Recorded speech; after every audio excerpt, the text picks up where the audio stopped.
지난 1983년 미국의 뉴저지주에서 한 여자아이가 태어났습니다. 그런데 이 아이는 몸무게가 600g도 되지 않는 미숙아로 태어났죠.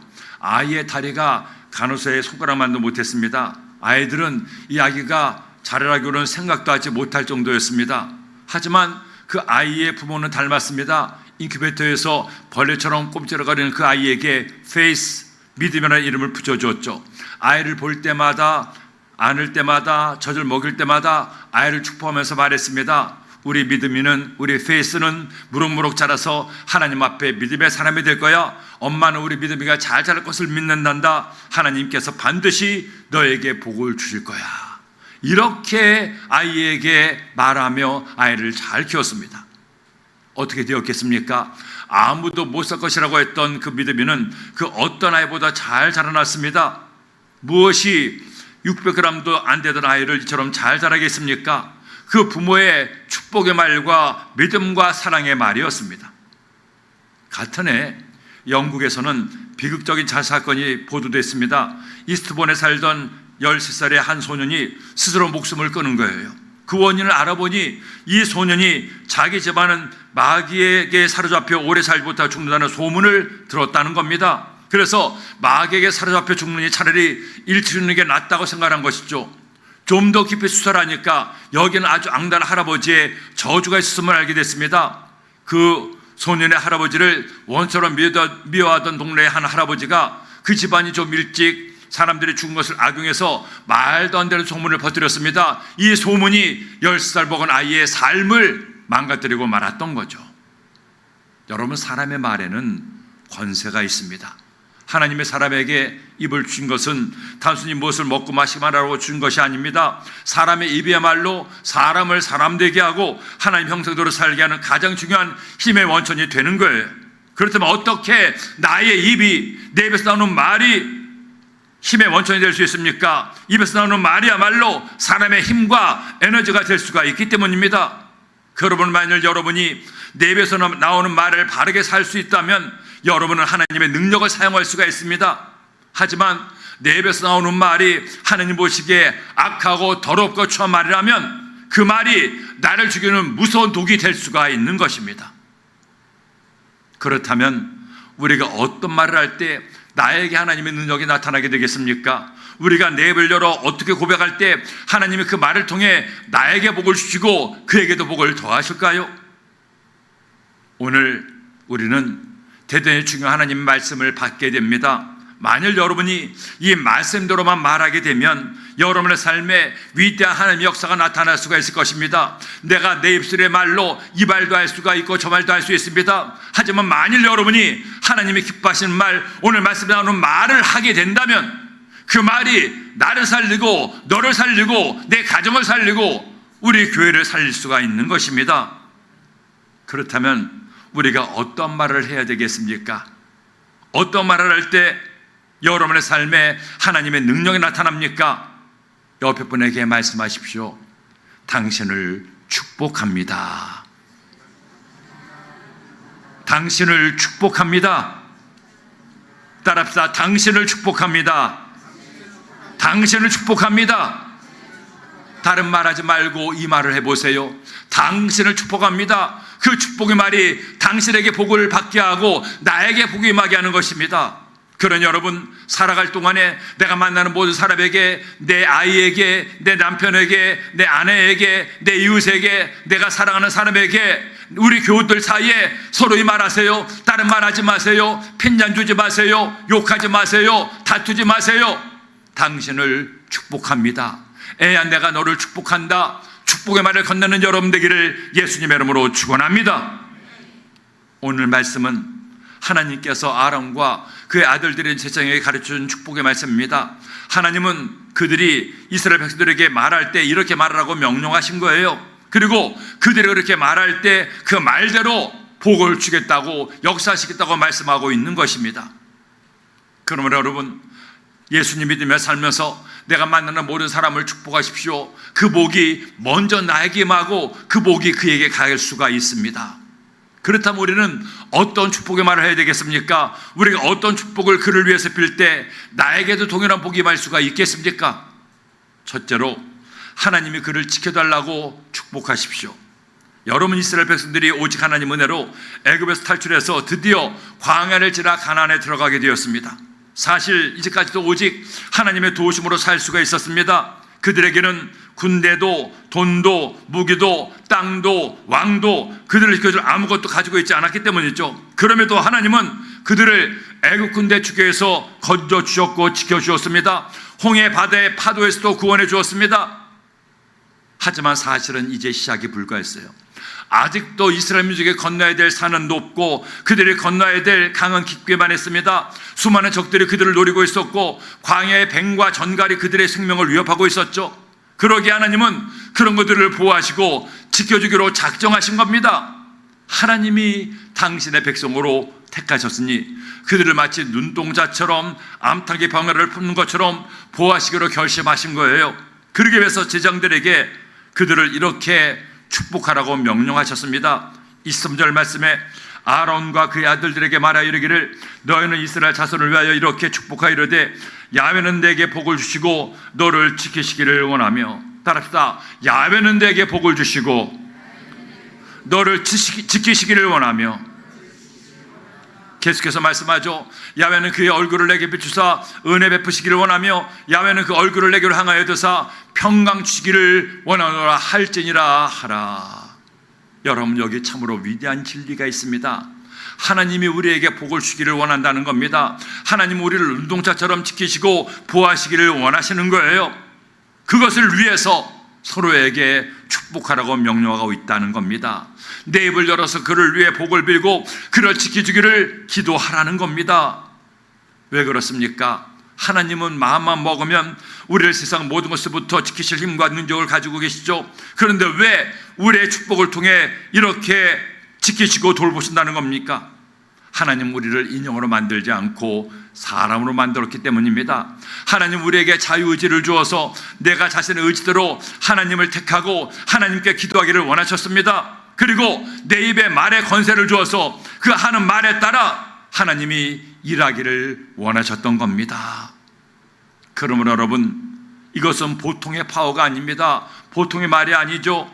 하나님이 우리의 입에게 이런 놀라운 권세를 줬다는 겁니다. 내가 입을 열어 말을 하는 것에 따라 하나님이 일하신다는 거예요. 여러분이 말하면 하나님이 일하십니다. 할렐루야. 믿으시면 아멘 합시다. 오늘날 많은 그리스도인들이 하나님 주신 이 놀라운 권세를 사용하지 못하고 있습니다. 아니, 사용하지 못하는 정도가 아니라 잘못 사용하고 있습니다. 내 입으로 남을 축복하는 것이 아니라 저주합니다. 내 입으로 사랑을 말하지 않고 미움을 얘기합니다. 이러가 귀한 입으로 썩어져가는 더러운 말들을 내뱉어요. 그 미움의 말이, 그 저주의 말이 먼저 자신에게 얼마나 무서운 어려움과 문제를 가져두는지 모르고 너무나 쉽게 그런 말을 내뱉습니다. 여러분, 잊지 마세요. 내 입에서 나오는 말은 가장 먼저 듣는 사람은 남이 아니라 납니다. 그러므로 여러분이 좋은 말을 하고 축복의 말을 하면 그 축복이 남에게 가기 전에 하나님의 능력으로 먼저 나에게 돌아오는 거예요. 하지만 만일 이렇게 힘 있는 내 입으로 남에게 아픈 말, 나쁜 말, 해치는 말, 거치는 말, 욕하는 말, 저주의 말을 하면 그 말이 제일 먼저 나에게 나쁜 영향을 미치게 됩니다. 그 말대로 여러분이 아프고 상하고 다치게 되는 거예요.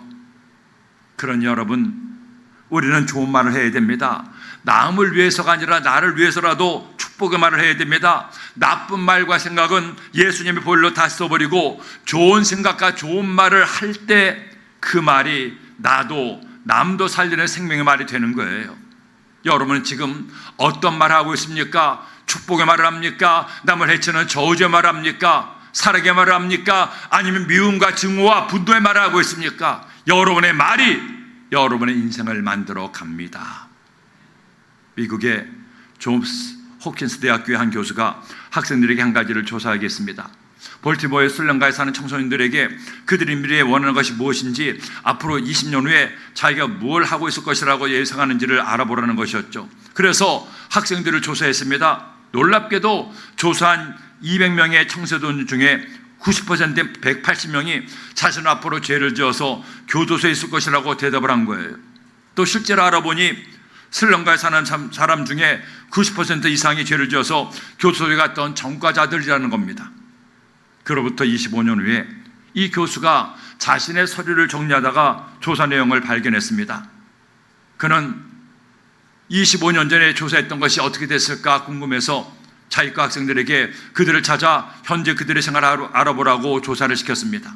그런데 학생들이 조사한 끝에 놀라운 결과가 나왔습니다. 조사를 했던 200명 가운데 180명이 20년 전에 교도소에 가실 것이라고 얘기했는데 불과 4명만이 교도소에 있는 거예요. 예상을 깬 결과 놀란 교수가 그 200여 명의 사람들을 만나서 자신들이 예전에 생각했던 것처럼 나쁜 사람이 되지 않은 이유를 찾아봤습니다. 그런데 그들 한결같이 말한 한 명의 선생님이 있었습니다. 자신들이 고등학교를 다니며 만난 한 교사를 통해 바른 길을 가게 되었다는 겁니다.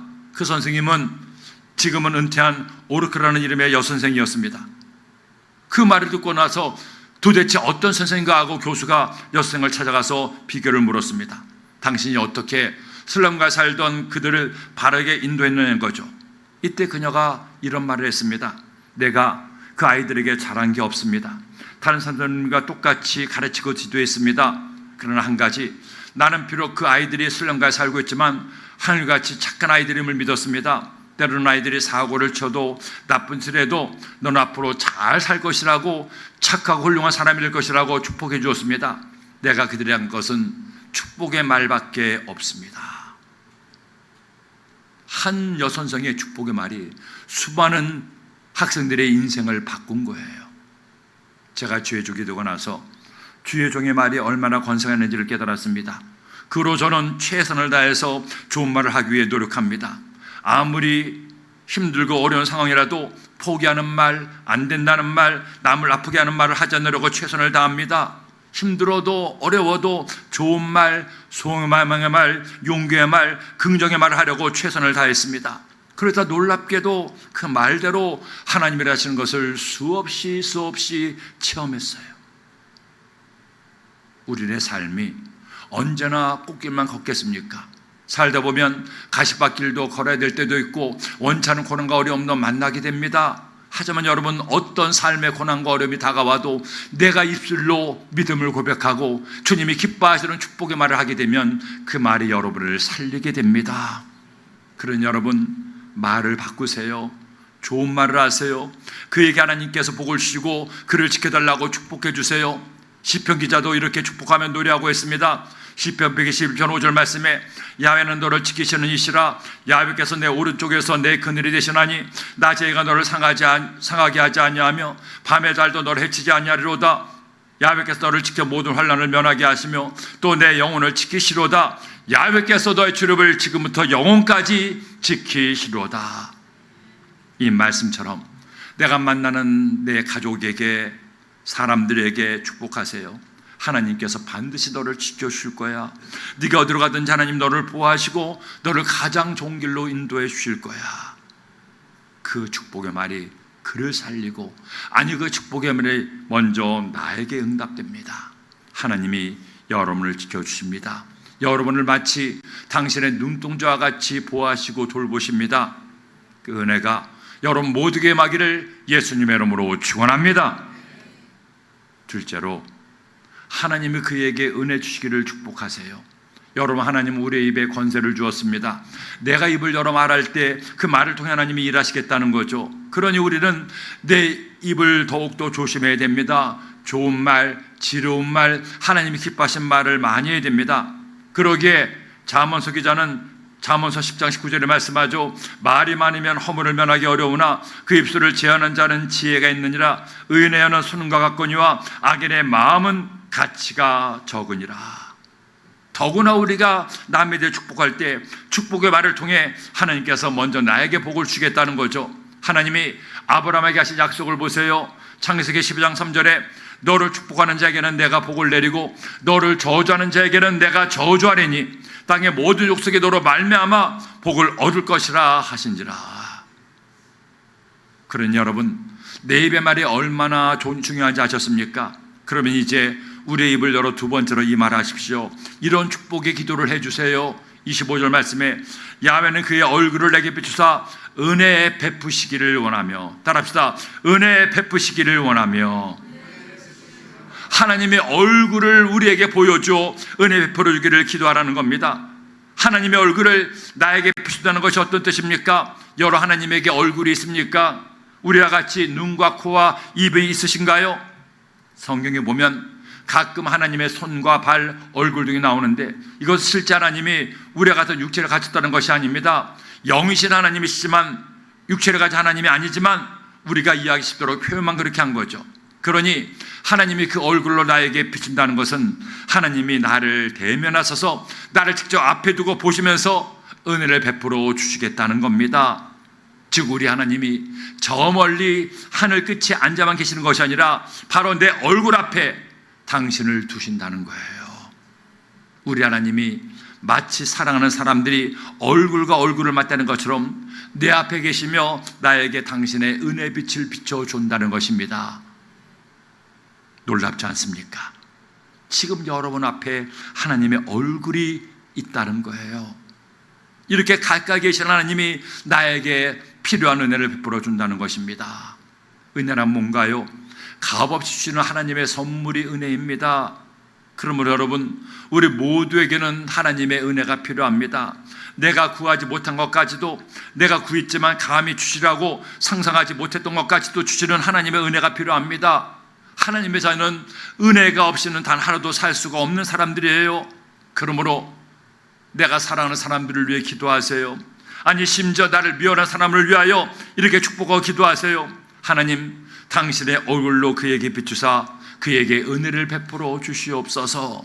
그렇게 그에게 은혜가 임하기를 위하여 기도할 때 그 은혜가 먼저 나에게 임하게 됩니다. 그 은혜를 통해 나도 살고 남도 사는 위대한 역사가 나타나게 되는 겁니다. 그런 여러분, 예수님 믿으며 살면서 나를 힘들게 하고 아프게 하고 수성했던 원수가 있습니까? 그 원수가 나의 가족이요 내 이웃입니까? 여러분, 그럼에도 불구하고 그 원수를 위해 축복하고 그 원수를 위해 기도하고 그 원수를 용서하고 그 원수를 용납하고 품어주면 그 은혜가 여러분에게 갑절로, 아니 30배, 60배, 100배로 임하게 되는 겁니다. 찬송가 305장을 작사한 존 뉴턴 목사님이 있죠. 나 같은 죄인 지으신 놀라운 은혜, 어메이징 글레이스를 작사한 목사님입니다. 이 목사님 변화돼서 새 사람이 되어 고향으로 돌아오자 많은 사람이 너무나 놀랐습니다. 다른 친구도 아니고, 아니 제가 변화되었대, 믿을 수가 없는 거예요. 그래서 실제로 달라졌는지 확인하러 존 뉴턴의 집을 방문했던 많은 사람들이 있습니다. 구경거리가 된 거죠.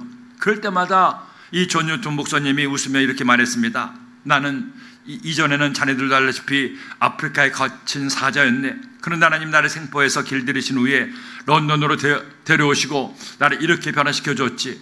내가 한 것은 아무것도 없어. 다 하나님의 은혜야. 그가 이렇게 변화돼서 목사로, 찬송가 작사가로 위대한 하나님의 종이 되었습니다.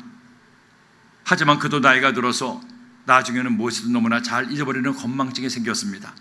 주변 사람들이 목사님도 나이가 들어 이제는 다 잊어버렸다고 할 때 그가 이런 말을 했다고 합니다. 다른 것은 다 잊어버려도 이것만큼은 나는 잊지 못합니다. 내가 죄인이었던 것과 그런 죄인이 오직 하나님의 은혜로 구원받은 것을 결코 잊을 수 없습니다. 지금까지 지내온 것 주님의 크신 은혜입니다. 어린 시절 불렀던 찬송가의 가사에 그런 가사가 있습니다. 언젠가도 여러분께 한번 소개를 했습니다. 나는 주의 하원에 어린 백합꽃이니 은혜 비를 머금고 고이 자라납니다. 은혜 비를 머금고 고이 자라나는 우리에게는 주님의 은혜 담비가 필요합니다. 백합꽃이 자라나기 위해서는 비가 필요하죠. 비가 오지 않으면 어린 백합꽃은 자라지도 못하고 시들어 죽고 맙니다. 하지만 어린 백합이 뭘 했다고 하늘에서 비가 내립니까? 무슨 공로가 있다고 하늘이 비를 줍니까? 아무 이유 없이 아무것도 한 일도 없는데 하나님은 어린 백합 같은 우리에게 은혜 담비를 내려주시는 겁니다. 그러니 우리 이것을 합시다. 우리에게 은혜 베푸시는 주님 은혜에 감사하여 내 입으로 저주하지 말고 축복하세요. 내 이웃을, 내 원수마저도 축복하세요. 그래서 하나님 은혜 비가 여러분의 삶에 넘치게 내리기를 예수님의 이름으로 축원합니다. 셋째로, 하나님이 그에게 평강 주시기를 축복하세요. 여러분, 오늘 우리는 놀라운 하나님의 말씀을 다시 한번 깨닫고 있습니다. 남에게 한 축복의 말이 먼저 나에게 온다는 거죠. 아울러 남에게 한 저주의 말 역시 먼저 내가 듣게 된다는 겁니다. 그 말은 권세가 있어 하나님이 하시는 도구가 되는 것이죠. 그러므로 하나님은 아론과 지장들에게 이렇게 복을 빌라고 명령하신 거예요.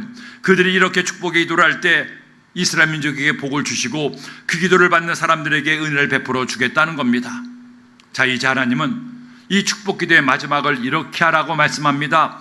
26절 말씀에 야훼는 그 얼굴을 내게로 향하여 드사 평강 주시기를 원하노라 할지니라 하라. 그들은 이같이 내 이름으로 이스라엘 자손에게 축복할지니 내가 그들에게 복을 주리라. 따라합시다. 평강 주시기를 원하노라. 평강 주시기를 원하노라. 하나님께서 얼굴을 다시 드셔서 그에게 평강을 주도록 기도하라는 겁니다. 즉 평강을 빌라는 겁니다. 여러분, 여기에서 평강은 무엇입니까? 히브리어로 샬롬이에요. 이 단어는 오늘날에도 이스라엘 민족의 인사말이기도 합니다. 이미 지난 수천 년간 이스라엘 민족의 인사말은 언제나 샬롬이었습니다. 하나님의 평화가 있기를. 놀랍게도 그 인사말이 우리나라의 인사말과 같지 않습니까? 우리나라의 인사말이 뭡니까? 만난 사람에게 어떻게 인사합니까? 안녕하세요. 안녕하십니까? 여러분, 안녕이라는 말이 뭔지 아십니까? 평안하냐는 뜻이에요. 그렇다면 왜 한국이나 이스라엘이 이런 말을 인사말로 쓰게 됐습니까? 이유는 간단합니다. 그들의 삶이, 그들의 역사가 안녕하지 못했기 때문입니다. 이스라엘이나 한국이나 작은 나라였습니다. 주변에는 세계 역사를 움직인 강대국들이 있었죠. 그래서 언제나 이 두 나라를 괴롭혔습니다. 지구상에서 가장 많은 침략을 받은 나라들 세어본다면 이 두 나라도 아마 반드시 끼어 있을 겁니다. 그러니 하룻밤 사이에도 어떤 일이 일어날지 몰라서 만날 때마다 인사한 겁니다. 밤새 안녕하셨습니까? 여러분, 우리에게는 안녕이 필요합니다. 평강이 필요합니다. 세상은 우리들을 염려하게 하고 불안하게 하죠. 사람은 나를 걱정하게 만들고 원망하게 합니다. 사실 한평생 살아갈 동안에 나의 마음에서 평안을 빼앗는 것들이 얼마나 많습니까? 하나님의 도우심이 없다면, 하나님께서 평강을 주지 않으면 우리는 평생 염려하며 살다가 두려움 속에 죽을 수밖에 없습니다. 그러므로 하나님의 자녀들은 하나님의 평강의 은혜를 입어야 됩니다. 그러니 여러분 위하여 기도할 때 하나님 그에게 평강을 주시옵소서 기도하면 그 평강이 그에게 임할 뿐 아니라 나에게도 임하게 되는 겁니다. 그러니 여러분, 평강을 비세요. 그가 평안하도록, 안녕하도록 그를 위해서 중보하며 기도하세요. 예수님도 말씀하셨습니다. 요한복음 14장 27절 말씀에 평안을 너에게 끼치노니 곧 나의 평안을 너에게 주노라. 내가 너에게 주는 것은 세상에 주는 것 같지 아니하니라. 너는 마음에 근심하지도 말고 두려워하지도 말라. 살면서 무엇이 여러분을 염려하게 하고 두렵게 하고 낙심하게 하고 절망하게 합니까? 이제 그 모든 염려와 걱정을 주님께 다 맡기세요. 기도하세요. 주님, 걱정이 됩니다. 염려가 내 마음에 가득합니다. 생각하면 잘못될 것 같아서 두려워 떨립니다. 주님, 내 마음에 평안을 주시옵소서. 그렇게 하나님께 평안을 구하고 내가 만난 이들에게 평안을 비는 기도를 할 때 하나님은 여러분의 마음속에 먼저 세상에 줄 수 없는 평강을 강물처럼 흐르게 해주시는 거예요. 어느 화가가 바다에서 큰 풍랑을 만난 배를 그렸습니다. 얼마나 파도가 거센지 금방이라도 배가 바닷속으로 가라앉을 것 같았죠. 그런데 그 그림을 보는 사람들이 처음에 다들 이상하게 생각하는 것이 있습니다. 그렇게 위험한 배를 타고 있는 사람들의 얼굴을 어떻게 그려야 되겠습니까? 다들 겁을 집어먹고 소리를 지르고 두려워하는 얼굴이 돼야 되잖아요. 그런데 놀랍게도 배를 타고 있는 사람들의 얼굴은 한결같이 밝고 즐거운 표정입니다. 왜 저럴까? 그림을 다시 자세히 보게 되면 나중에서 모두가 고개를 끄덕거리고 오히려 그림을 보고 감동을 받았다고 합니다. 왜? 거센 풍랑 속에서도 배의 키를 잡고 있는 선장이 바로 예수님이었기 때문입니다. 지금 여러분 인생의 배가 거센 풍랑과 싸우고 있습니까? 금방이라도 무서운 환란의 바다에 빠질 것 같습니까? 두려워하지 마세요. 예수님이 내 인생의 배의 선장이 되어서 나를 인도하시면 우리는 반드시 승리와 축복의 항구에 도착하게 됩니다. 하나님이 우리들에게 입을 주셨습니다. 사람이 입이 없으면 살 수가 없죠. 입으로 먹어야 내 육체도 살 수 있습니다. 하지만 입으로 먹는 것은 단순히 밥만이 아닙니다. 떡만이 아닙니다. 입으로 사는 것은 육체만이 아닙니다. 우리는 나의 입으로 하나님의 복을 먹을 수가 있습니다. 하나님 은혜를 먹을 수 있고 평강도 먹을 수가 있습니다. 그것들로 우리의 영혼을 살게 할 수가 있습니다. 반면에 내 입으로 더러운 것들을 먹어 내 영혼을 죽일 수도 있습니다. 사랑하는 여러분, 이 귀한 입으로 무엇을 하고 있습니까? 귀한 입으로 무엇을 먹고 있습니까? 축복을 먹으세요. 사랑도 먹으세요. 이 말이 여러분의 마음과 입술과 삶의 고백이 되게 하세요. 이 말이 여러분의 삶에 가장 즐겨하는 습관이 되게 하세요. 당신을 축복합니다. 당신을 축복합니다. 그렇게 그에게 복을 빌 때 그 복이 여러분에게 임하게 될 줄로 믿습니다.